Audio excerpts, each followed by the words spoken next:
NH మీడియాకి స్వాగతం. నా పేరు రేవతి. ముందుగా ముఖ్యాంశాలు.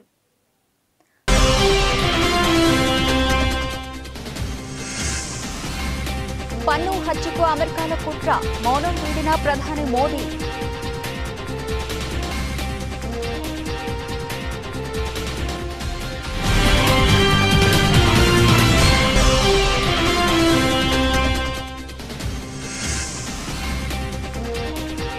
దక్షిణాది రాష్ట్రాల్లో పెరుగుతున్న కరోనా కేసులు, తెలుగు రాష్ట్రాల్లోనూ కొత్త కేసుల నమోదు.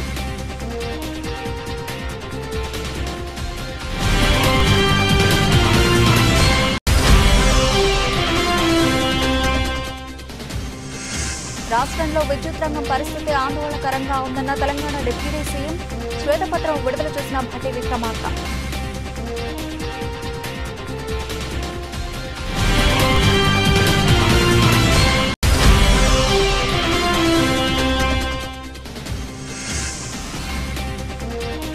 అల్లూరి సీతారామరాజు జిల్లాలో జగన్ పర్యటన, విద్యార్థులకు ట్యాబ్లు పంపిణీ.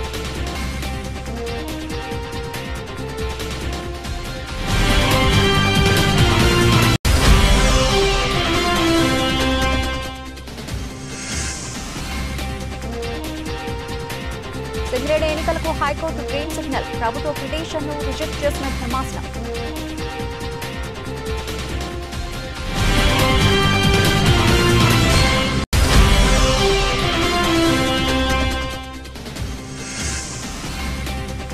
సలార్ మూవీ ఎండింగ్ లో ఒక సర్ప్రైజ్ ఉంది. సినిమాపై ఆసక్తిని పెంచిన ప్రశాంత్.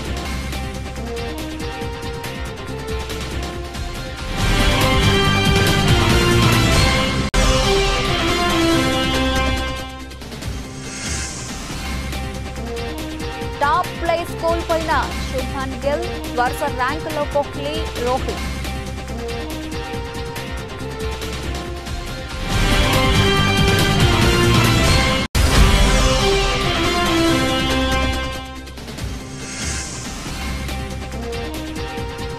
ఎగిసిపడిన మార్కెట్, రికార్డు స్థాయి నుంచి సెన్సెక్స్ 1600 పాయింట్ల క్రాష్.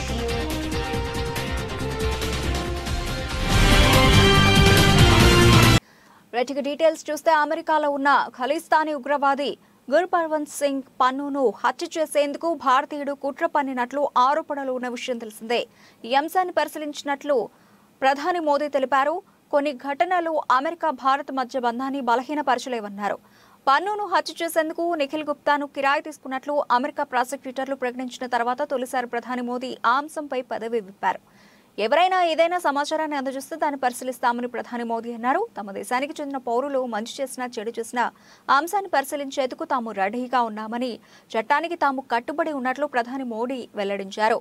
బ్రిటిష్ పత్రిక ఫైనాన్షియల్ టైమ్స్ కు ఇచ్చిన ఇంటర్వ్యూలో ఆయన ఈ విషయాన్ని తెలిపారు. ఈ సంఘటనను ఆధారంగా చేసుకుని రెండు దేశాల మధ్య ద్వైపాక్షిక సంబంధాలను దెబ్బతీయాలనుకోవడం సరికాదు అన్నారు. భారత్ కు చెందిన ఓ అధికారి 52 ఏళ్ల నిఖిల్ గుప్తాతో పన్ను హత్యకు ప్లాన్ వేసినట్లు అమెరికా అధికారులు ఆరోపించారు. పన్ను హత్యకు ప్లాన్ చేస్తే అప్పుడు ఇండియాలో నిఖిల్ పై ఉన్న కేసుల్ని ఎత్తివేసేందుకు ఒప్పందం జరిగినట్లు తెలుస్తోంది. పన్ను హత్య కోసం అమెరికాలో నిఖిల్ ఓ గుండాను కిరాయి తీసుకున్నాడు. అయితే ఆ వ్యక్తి అమెరికా అండర్ కవర్ ఏజెంట్ అని తేలింది. ఒకవేళ పన్ను హత్యకు కుట్ర చేసినట్టు ఆరోపణలు రుజువైతే అప్పుడు ఆ వ్యక్తికి 20 ఏళ్ల జైలు శిక్ష పడే అవకాశాలు ఉన్నాయి. దేశంలో ప్రస్తుతం 2669 యాక్టివ్ కేసులు ఉండగా వాటిలో కేరళ, కర్ణాటక, తమిళనాడు, పుదుచ్చేరి, మహారాష్ట్రలో ఎక్కువగా ఉన్నాయి. తెలంగాణలో 5 కొత్త కోవిడ్ కేసులు నమోదయ్యాయి. అలాగే ఆంధ్రప్రదేశ్లో 1 కోవిడ్ కేసు, తమిళనాడులో 12, కర్ణాటకలో 13 కొత్త కేసులు నమోదయ్యాయి. ప్రస్తుతం తెలంగాణలో 14 యాక్టివ్ కేసులు ఉండగా ఏపీలో 1 యాక్టివ్ కేసు ఉంది.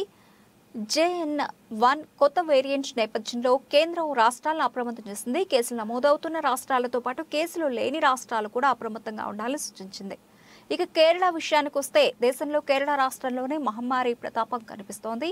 కోవిడ్తో కేరళలో 3 చనిపోయారు. కోవిడ్-19 కొత్త వేరియంట్ JN.1 వ్యాప్తి పెరుగుతూ ఉండడం ప్రజలను ఆందోళనకు గురిచేస్తోంది.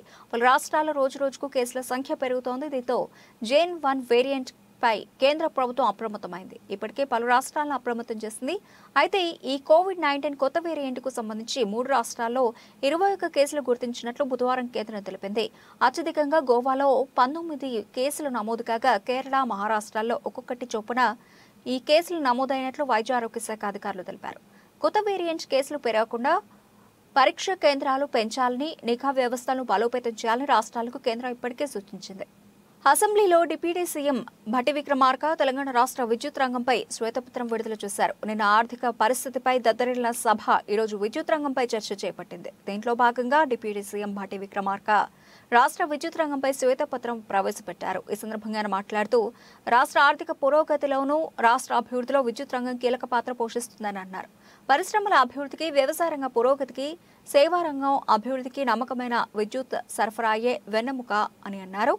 వైద్య రంగంలోని అత్యవసర సేవలకైనా, రవాణా, సమాచార రంగాల మనుగడకైనా నాణ్యమైన విద్యుత్ సరఫరా చాలా ముఖ్యమని అన్నారు. రాష్ట్రంలోని ప్రజల నాణ్యమైన జీవన శైలిని సూచించేది కూడా విద్యుత్తే. మొత్తంగా చూస్తే ఆర్థిక పరంగా, నిర్వహణ పరంగా విద్యుత్ రంగం పరిపుష్టంగా ఉండడం రాష్ట్ర మనుగడకు చాలా అవసరమన్నారు.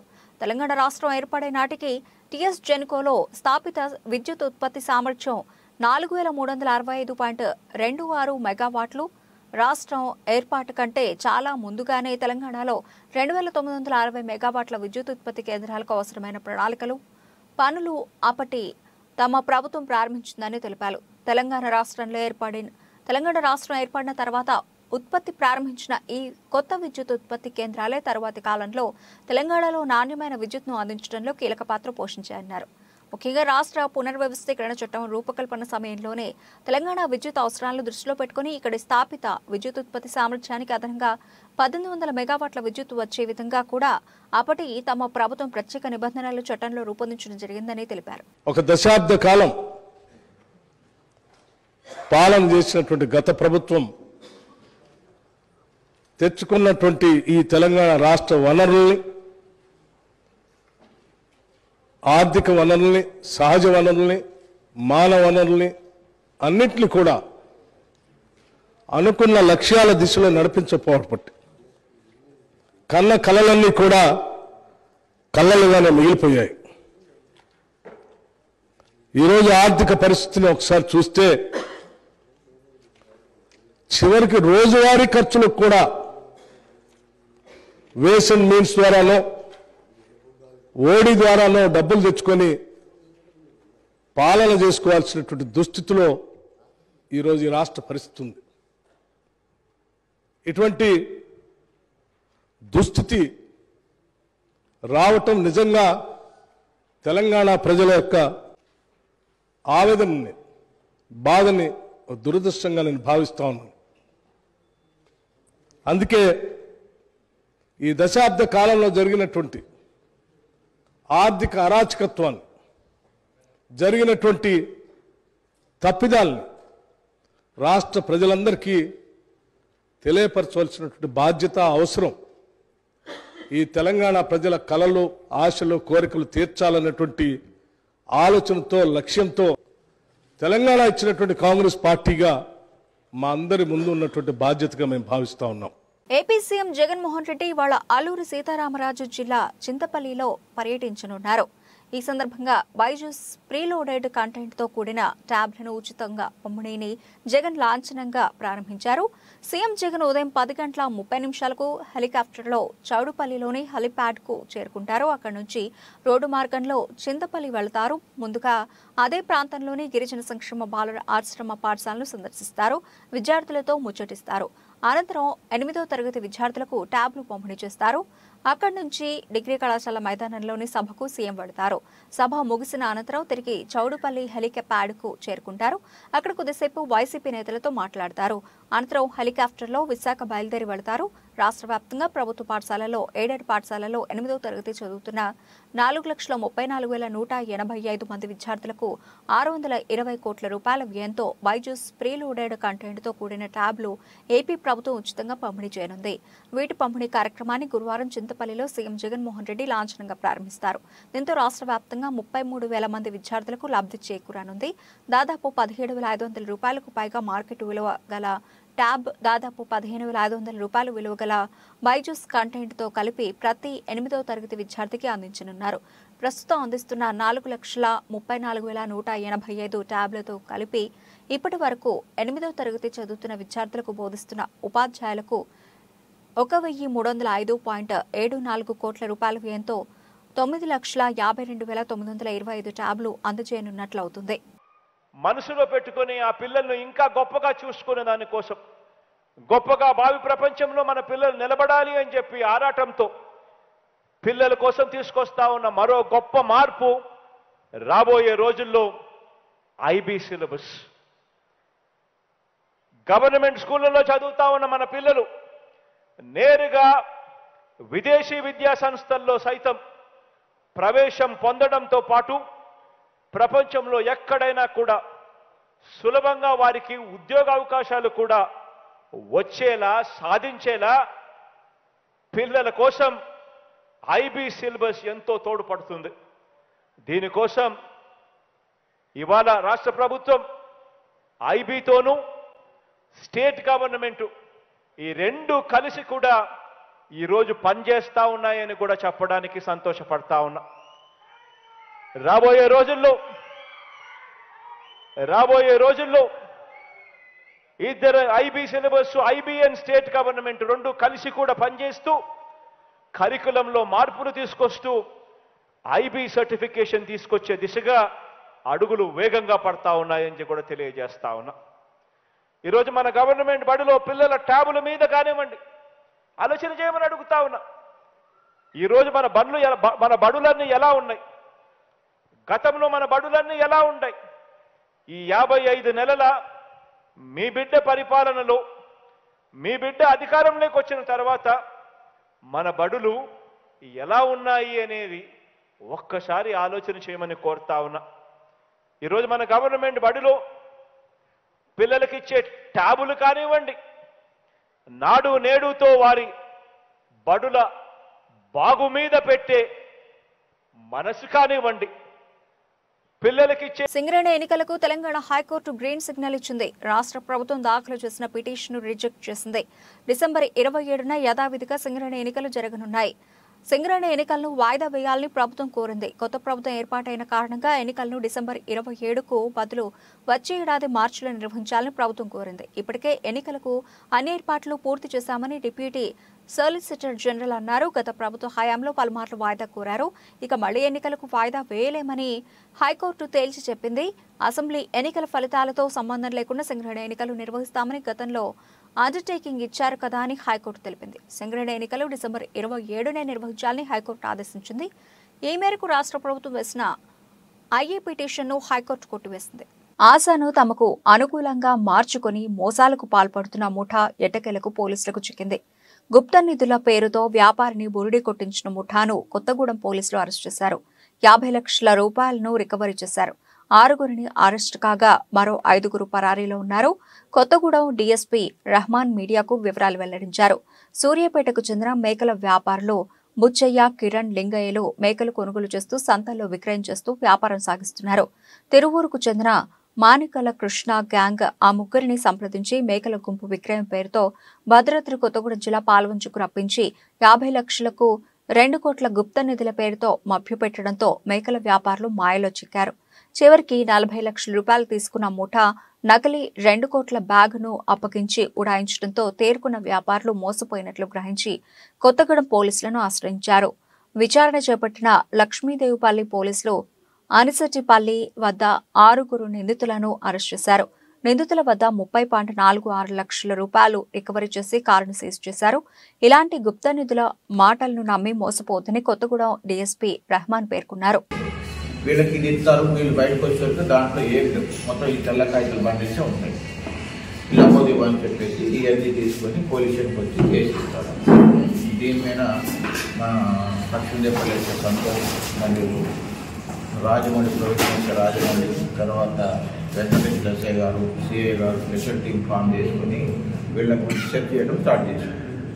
ఎక్కడ దొరుకుతారు ఇలాంటి ఈ క్రమంలో వీళ్ళు ఈరోజు 9 గంటల టైంలో కారులో వస్తూ దొరికినారు. ఎందుకు వస్తున్నారు? ఈ డబ్బులన్నీ తీసుకొని పోయారు. డబ్బులన్నీ తీసుకొని పోయి పంచుకున్నారు. తలాకొది 11 మంది తలాకొది పంచుకున్నారు. పంచుకొని ఇక వాళ్ళు విజయవాడ, విశాఖపట్నం, అరకు ఇలాంటి మొత్తం ఎంజాయ్, డబ్బులు కష్టపడి వచ్చినాయి కాదు కదా, ఎంజాయ్ చేసుకుంటూ అట్టి సంపద చేసుకొని మళ్ళీ ఫోన్లు వస్తే వీళ్ళకి వీళ్ళు దాటుకు వచ్చారు కదా మన ఏరియాలో అంచెటిపల్లి క్రాస్ రోడ్గా వెహికల్ చెకింగ్లో వీళ్ళు దొరుకుతారు. వీళ్ళ దగ్గర ఈ డబ్బులు వచ్చేసి వెరిఫై చేస్తే ఈ విధంగా అని చెప్పి చెప్తారు. దీని మీద ఒక్కొక్కటి కొంత ఖర్చు చేసుకున్నారు. మొత్తం దాదాపు మాకు ఇప్పుడు 6 దొరికారు. 6 మనకి 30,46,000 రూపాయలు క్యాష్ దొరికింది మనకి. మిగతా ఒక 5 దొరకాల్సి ఉంది. వాళ్ళు కూడా కొంత డబ్బులు తీసుకున్నారు, పంచుకున్నారు. వాళ్ళని కూడా వెరిఫై చేసి వాళ్ళని మోటివేట్ చేసి మిగతా వాళ్ళని అరెస్ట్ చేస్తాం. ఇప్పుడు ఈ కోర్టు దొరికిన డబ్బు మొత్తం కూడా కోర్టులో డిపాజిట్ చేసేసి నేరస్తుని కోర్టులో హాజరుపరుస్తాం. భారత ఎన్నికల సంఘం జిల్లా కలెక్టర్ ఆదేశాల మేరకు కాకినాడ రూరల్ నియోజకవర్గం పరిధిలో ఎలక్ట్రల్ రిజిస్ట్రేషన్ అధికారి కాకినాడ ఆర్డీఓ ఇట్ల కిషోర్ ఆధ్వర్యంలో ఓటర్ల అవగాహన కార్యక్రమాలు నిర్వహించారు. ఇందులో భాగంగా తిమ్మాపురం నుండి ఏపీఎస్పీ వరకు భారీ బైక్ ర్యాలీ నిర్వహించారు. ఈ ర్యాలీలో యోజన సంఘాలు, ఉద్యోగులు, కళాశాల విద్యార్థులు ఓటరు చైతన్య నినాదాలతో ప్లకార్డులను ప్రదర్శిస్తూ ఉత్సాహంగా పాల్గొన్నారు. ఈ సందర్భంగా ఆర్డీఓ కిషోర్ మాట్లాడుతూ ప్రజాస్వామ్యంలో ఓటు దేశ భవితను, ప్రగతిని నిర్దేశించే బలమైన ఆయుధమని, ప్రతి ఒక్కరూ ఓటు హక్కు ప్రాధాన్యతను గుర్తించి విజ్ఞత బాధ్యతలతో వినియోగించుకోవాలని కోరారు.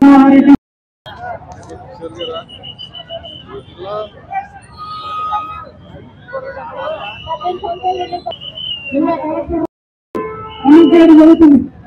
మనకు ముఖ్య ఉద్దేశం ఓటు హక్కు కలిగి ఉండడం, తర్వాత ఓటుని వినియోగించుకోవడం. మనకి రకరకాల ప్రోగ్రామ్స్ జరుగుతుంది. కానీ మన జిల్లాలో ఇంకా యువత జనవరి 2024 నాటికి 18 సంవత్సరాల మన దేశంలో ఇంకా ఓటర్స్ కాకపోవడం అనేది చాలా బాధాకరమైన విషయం. ఇతర దేశాలతో పోల్చుకుంటే కొన్ని కంట్రీస్ లో ఇంకా ఆర్థిక వ్యవస్థ, అదేవిధంగా నియంత్రణ వ్యవస్థ అనేది అక్కడ ప్రజలు మాకు ఓటు హక్కు బాగుండాలని కోరుకోవడం చాలా మంది ఉన్నారు. కానీ మనకి ఇక్కడ ఓటు హక్కు ముందు కూడా మన ఓటు అమలు కావట్లేదు. అదేవిధంగా ఓటు వేయకపోతున్నాం. కారణం ఆ రోజున ఫంక్షన్స్ కానీ లేదంటే ఏదో ఒక యూఎస్ కానీ వస్తుంటే ఆడవాళ్ళు ఓటు వేయకుండా దయచేసి అందించండి. మంత్రాలయం మండల పరిధిలోని దిబ్బనదొడ్డి గ్రామానికి చెందిన బోయ పెద్ద హనుమంతు సెప్టెంబర్ నెలలో అప్పుల బాధతో పురుగుల మందు తాగి ఆత్మహత్య చేసుకున్నాడు. స్థానిక ఎమ్మెల్యే వై బాలనాగిరెడ్డి దృష్టికి తీసుకుని వెళ్లడంతో సీఎం కార్యాలయం వారితో మాట్లాడి ఆత్మహత్య చేసుకున్న రైతు కుటుంబానికి నామినీ శాంతమ్మకు 7 లక్షల రూపాయలు మంజూరు చేయించారు. 7 లక్షల రూపాయల మెగా చెక్కును బుధవారం మండల పరిధిలోని రాంపురం గ్రామంలో ఎమ్మెల్యే వై బాలనాగిరెడ్డి చేతుల మీదుగా అందజేశారు. ఈ కార్యక్రమంలో వైఎస్ఆర్సీపీ మండల ఇన్ఛార్జి విశ్వనాథ్ రెడ్డి, ఏవో జీరా గణేష్, అధికారులు, రైతులు తదితరులు ఉన్నారు. హనుమకొండ జిల్లా కమలాపూర్ మండల కేంద్రంలో హుజురాబాద్ ఎమ్మెల్యే పాడి కౌశిక్ రెడ్డి 39వ జన్మదిన వేడుకలను పార్టీ శ్రేణులు ఘనంగా నిర్వహించారు. స్థానిక బస్టాండ్ కూడలి వద్ద ఏర్పాటు చేసిన బర్త్డే వేడుకల్లో ఎమ్మెల్యే కౌశిక్ రెడ్డి జన్మదిన కేక్ ను కట్ చేసి సంబరాలు నిర్వహించారు. ఈ కార్యక్రమంలో సర్పంచ్ల ఫోరం మండల అధ్యక్షులు పెంట్యాల రవీందర్ రెడ్డి, సర్పంచ్లు లడే గోపాల్, కట్కూరి విజయరెడ్డి, ఎంపీటీసీ భాస్కర్ రావు, పార్టీ నియోజకవర్గ సీనియర్ నాయకులు ఎర్రం ఇంద్రసేనారెడ్డి, తక్కలపల్లి సత్యనారాయణరావు, తడక శ్రీకాంత్ పాల్గొన్నారు. 39వ జన్మదినం సందర్భంగా వారికి జన్మదిన శుభాకాంక్షలు తెలియజేస్తూ కమలాపురం టౌన్లో ఈ కేక్ కట్ చేయడం జరిగింది. హైదరాబాద్ కొత్తగా ఎన్నికైన శాసనసభ్యుడు నుండు నూరేళ్లు వర్ధిల్లాలని, ఒక 30 సంవత్సరాల పాటు ఈ హైదరాబాద్ నియోజకవర్గానికి సేవ చేసే భాగ్యం దేవుడు ప్రసాదించాలని కోరుకుంటున్నాను. అధిరోహించి ఈ హైదరాబాద్ నియోజకవర్గంలో అభివృద్ధి పదంలో దూసుకెళ్లేలా తీసుకుపోవాలని భగవంతుని ప్రార్థిస్తూ కోరుకుంటున్నాను.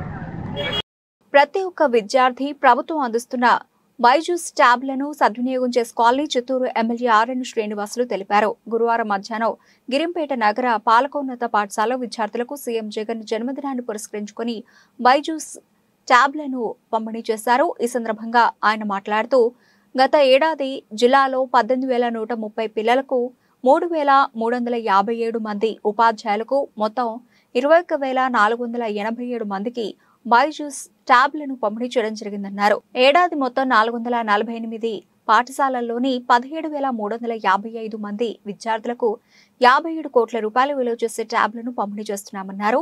ఇందులో భాగంగా మొదటి విడతలో 5,262 మంది 8వ తరగతి చదువుతున్న విద్యార్థులకు పంపిణీ చేస్తున్నామన్నారు. వేదికపై మన రాష్ట్ర పిల్లలు కూడా సత్తా చాటాలన్న మన ముఖ్యమంత్రి జగనన్న కోరిక మేరకు ఈరోజు బైజూస్ ప్రీలోడెడ్ కంటెంట్ గల ట్యాబ్లను ప్రభుత్వ పాఠశాలలో చదువుతున్న 8వ తరగతి విద్యార్థులకు ఉచితంగా పంపిణీ చేయడం, అదేవిధంగా ఉపాధ్యాయులు కూడా పంపిణీ చేయడం ఈ కార్యక్రమం ఇది 2వ విడత. మొట్టమొదటి విడతలో మన చిత్తూరు జిల్లాలో కూడా 8వ తరగతి చదివే పిల్లలకు 18,130, ఉపాధ్యాయులకు 3,357, మొత్తం కలిపి 21,487 మన జిల్లా వరకు కూడా ట్యాబ్లు కంటెంట్తో పాటు పంపిణీ చేయడమైంది. ఈ ఆర్థిక సంవత్సరం 23-24 గాను చిత్తూరు జిల్లాలో 448 పాఠశాలల్లో చదువుతున్న 17,335 మంది పిల్లలకు దాదాపు ఈ ట్యాబ్ల విలువ 57,27,15,000 విలువ గల ట్యాబ్లు అందజేయించున్నారు. ప్రశాంత్ నీల్ దర్శకత్వంలో ప్రభాస్ హీరోగా, పృథ్వీరాజ్, సుకుమారన్, జగపతి బాబు విలన్స్ గా కనిపిస్తూ రూపొందించిన చిత్రం సలార్. శృతి హాసన్ హీరోయిన్ గా నటిస్తూ ఉన్న ఈ చిత్రం 2 భాగాలుగా తెరకెక్కుతోంది. పార్ట్ 1 డిసెంబర్ 22న గ్రాండ్ గా రిలీజ్ కాబోతోంది. ఇక ఈ చిత్రం అనౌన్స్ చేసిన దగ్గర నుంచి ఈ మూవీపై ఆడియన్స్ ఎంతో క్యూరియాసిటీతో ఉన్నారు. ఈ సినిమాకి KGF కి కనెక్షన్ ఉంటుందా? యష్ ఈ సినిమాలో కనిపించబోతున్నారా? ఇలా పలు ప్రశ్నలు ఆడియన్స్ నుంచి వినిపిస్తున్నాయి. తాజాగా ఇవే ప్రశ్నలకు రాజమౌళి ప్రశాంత్ నీల్ ని ప్రశ్నించారు. సలార్ టీంతో రాజమౌళి చేసిన ప్రత్యేక ఇంటర్వ్యూలో జక్కన్న మాట్లాడుతూ KGF కి సలార్ కి కనెక్షన్ ఉందా అని ప్రశ్నించారు. దానికి ప్రశాంత్ నీల్ బదులిస్తూ ఎటువంటి కనెక్షన్ లేదు. KGF 1980s టైంలో జరుగుతోంది, సలార్ ప్రజెంట్ లో జరుగుతోంది. ఆ 2 యూనివర్స్లని కలపడం కూడా నా వల్ల కాదు, అలాంటి ధైర్యం కూడా చేయలేదు అంటూ చెప్పుకొచ్చారు. ఇక ఇదే ఇంటర్వ్యూలో రాజమౌళి ఆడియన్స్ తెలియకుండా ఏమన్నా దాచి ఉంచారా అని ప్రశ్నించగా ప్రశాంత్ నీల్ బదులిస్తూ మూవీ ఎండింగ్ లో ఓ సర్ప్రైజ్ ఉంటుంది. సెకండ్ పార్ట్ హైప్ ని క్రియేట్ చేయడానికి, సెకండ్ పార్ట్ చూడడానికి ఆడియన్స్ ని థియేటర్స్ కి తీసుకువచ్చేలా ఆ సర్ప్రైజ్ ఉంటుంది అంటూ చెప్పుకొచ్చారు. మరి ఆ ఎండింగ్ సన్నివేశంలో ఏముండబోతోంది? ఎవరన్నా గెస్ట్ అపీరెన్స్ ఉండబోతోందా? వేచి చూడాలి. ఐసీసీ వన్డే ర్యాంకుల్లో టీమిండియా యువ batter Shubman Gill top place కోల్పోయాడు. పాకిస్తాన్ కెప్టెన్ బాబర్ ఆజం తిరిగి నెంబర్ 1 స్థానాన్ని కైవసం చేసుకున్నాడు. ఐసీసీ తాజాగా విడుదల చేసిన ర్యాంకుల ప్రకారం గిల్ సెకండ్ ప్లేస్ లో నిలిచాడు. విరాట్ కోహ్లీ, రోహిత్ శర్మ వరుసగా 3-4 ర్యాంకుల్లో ఉన్నారు. డేవిడ్ వార్నర్, డారెల్ మిచెల్ తర్వాతి స్థానాల్లో నిలిచారు. బౌలర్ల విభాగంలో South Africa bowler Keshav Maharaj number 1 ర్యాంకులో కొనసాగుతున్నాడు. Hazlewood, Mohammed Shami, Adam Zampa, Bumrah top 5లో ఉన్నారు. Bangladesh cricketer Shakib Al Hasan number 1 allrounder గా కొనసాగుతున్నాడు. 20 ర్యాంకుల్లో సూర్యకుమార్ యాదవ్ నంబర్ 1 బ్యాటర్ గా కొనసాగుతున్నాడు. 887 రేటింగ్ పాయింట్లు సూర్య ఖాతాలో ఉన్నాయి. Mohammad Rizwan, Aiden Markram, Babar Azam, Rilee Rossouw తర్వాతి ర్యాంకులో ఉన్నారు. బౌలర్లలో ఆదిల్ రషీద్ 1, రషీద్ ఖాన్ 2, రవి బిష్ణోయ్ 3, అలాగే వనిందు హాసరంగా 4, మహేష్ తీక్షణ 5 ర్యాంకుల్లో నిలిచారు. T20 ర్యాంకుల్లోనూ Shakib Al Hasan top allrounder గా ఉన్నాడు. హార్దిక్ పాండ్యా 4వ ర్యాంకులో కంటిన్యూ అవుతున్నాడు. కొద్ది రోజులుగా జరిగిన భారీ ర్యాలీలో ఆర్జించిన లాభాల్ని నగదుగా మార్చుకునేందుకు ఒక్కసారిగా ఇన్వెస్టర్లు ఎగబడ్డంతో బుధవారం మార్కెట్ హఠాత్ పతనాన్ని చవిచూసింది. ట్రేడింగ్ ప్రారంభంలో భారీగా పెరిగిన స్టాక్ సూచీలు మధ్యాహ్న సెషన్ తర్వాత వెనకంజు వేసి చివరి గంటలో నిలువున పడిపోయాయి. తొలుత 500 పాయింట్ల మేర పెరిగి 71,913 పాయింట్ల వరకు పెరిగి సరికొత్త రికార్డు సృష్టించిన బీఎస్ఈ సెన్సెక్స్ చివరకు 930 పాయింట్లు నష్టపోయి 70,506 పాయింట్ల వద్ద ముగిసింది. ఇంట్రాడే గరిష్ట నుంచి ఒక దశలో 1,600 పాయింట్లకు పైగా కోల్పోయి 70,302 పాయింట్ల గరిష్ట స్థాయిని సైతం చూసింది. ఇదే బాటలో ఎన్ఎస్ఈ నిఫ్టీ 21,593 పాయింట్ల రికార్డు స్థాయికి పెరిగిన అనంతరం నిలువున 21,083 పాయింట్ల కనిష్ట స్థాయికి పడిపోయింది. చివరకు 303 పాయింట్ల భారీ నష్టంతో 21,150 పాయింట్ల వద్ద క్లోజ్ అయింది. ప్రపంచ సూచీల ట్రెండ్ పాజిటివ్గా ఉన్నప్పటికీ దేశీయ మార్కెట్లో హఠాత్తుగా అమ్మకాలు వెలువెత్తాయి. ఇటీవల భారీ ర్యాలీ ఫలితంగా మిడ్ స్మాల్ క్యాప్ షేర్ల విలువలు భారీగా పెరగడం, లాభాల స్వీకరణకు దారితీయడమే తాజాగా పతనానికి ప్రధాన కారణం. అంతర్జాతీయంగా క్రూడ్ ధరలు పెరగడము లాభాల స్వీకరణకు పొరికొల్పింది అని Geojit financial services research head Vinod Nair వివరించారు. బుధవారం విదేశీ పోర్ట్ఫోలియో ఇన్వెస్టర్లు 1,332 కోట్ల రూపాయల నికర విక్రయాలు జరపగా దేశీయ ఫండ్స్ భారీగా 4,754 కోట్ల రూపాయలు పెట్టుబడి చేశాయి. బులెటిన్ ముగించే ముందు హెడ్లైన్స్ మరోసారి.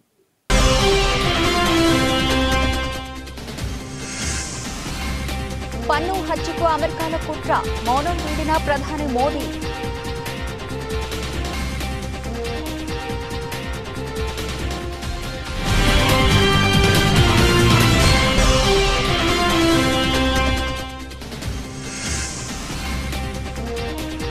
దక్షిణాది రాష్ట్రాల్లో పెరుగుతున్న కరోనా కేసులు, తెలుగు రాష్ట్రాల్లోనూ కొత్త కేసుల నమోదు.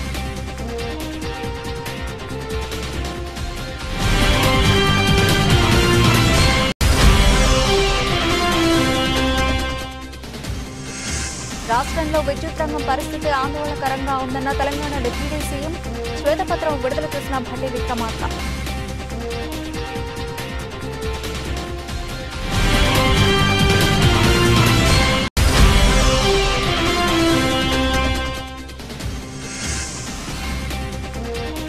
అల్లూరి సీతారామరాజు జిల్లాలో జగన్ పర్యటన, విద్యార్థులకు ట్యాబ్లు పంపిణీ.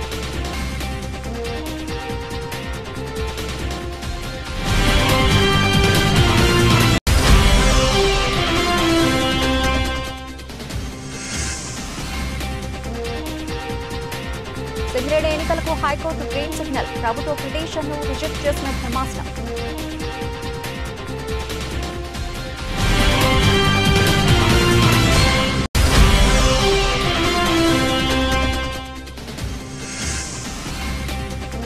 సలార్ మూవీ ఎండింగ్ లో ఒక సర్ప్రైజ్ ఉంది. సినిమాపై ఆసక్తిని పెంచిన ప్రశాంత్.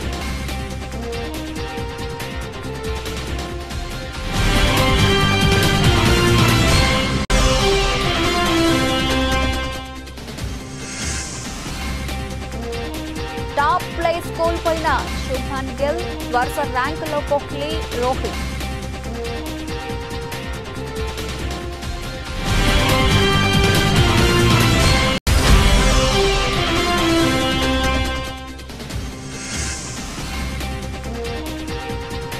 ఎగిసిపడిన మార్కెట్, రికార్డు స్థాయి నుంచి సెన్సెక్స్ 1,600 పాయింట్ల క్రాష్.